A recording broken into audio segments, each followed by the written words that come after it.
ভারতের লোকসভায় সম্প্রতি নাগরিকত্ব আইন আরও কঠোর হওয়ার প্রেক্ষাপটে দেশটিতে আশ্রয় নেওয়া আওয়ামী লীগের নেতাকর্মীদের দেশে ফেরার নির্দেশ দিয়েছেন দলটির সভাপতি পলাতক স্বৈরাচার শেখ হাসিনা। এমন খবরই চাউর হয়েছে নানা গণমাধ্যমে। দলটির বেশ কয়েকজন নেতাও গণমাধ্যমগুলোর কাছে বেনামে বিষয়টির সত্যতা নিশ্চিত করেছেন বলে খবর পাওয়া গেছে। হাসিনার এই নির্দেশ একদিকে যেমন নেতাকর্মীর মধ্যে অস্বস্তি এনেছে, তেমনি গ্রেফতার হওয়ার আশঙ্কা তাদের দুশ্চিন্তা আরও বাড়িয়ে দিয়েছে। আওয়ামী লীগের সম্পাদক মণ্ডলীর একজন সদস্য গণমাধ্যমকে জানান, ভারত সরকার তাদের দেশে অবৈধভাবে বসবাস করা বিদেশিদের ব্যাপারে কঠোর অবস্থান নিয়েছে।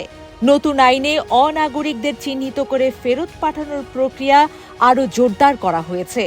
ভারতীয় আইনশৃঙ্খলা বাহিনী ইতিমধ্যেই সেখানে আশ্রিত অনেককেই দেশ ছেড়ে চলে যেতে বলেছে। অন্যথায় অবৈধ অনুপ্রবেশের অভিযোগে গ্রেপ্তার করে বাংলাদেশে ফেরত পাঠানোর ব্যাপারে তারা বদ্ধপরিকর।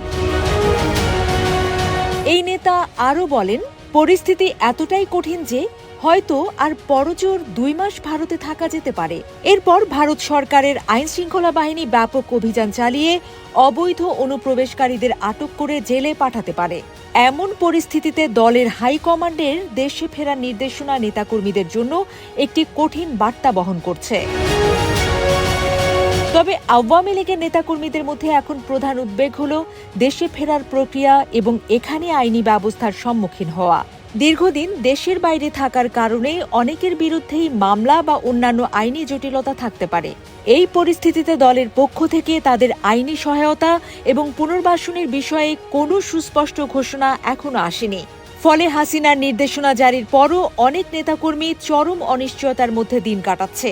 এখন দেখার বিষয় সরকার এবং দল এই পরিস্থিতিতে তাদের নেতাকর্মীদের কিভাবে সহযোগিতা করে এবং ভারত সরকারের পুশব্যাক প্রক্রিয়া শেষ পর্যন্ত কোন রূপ নেয়।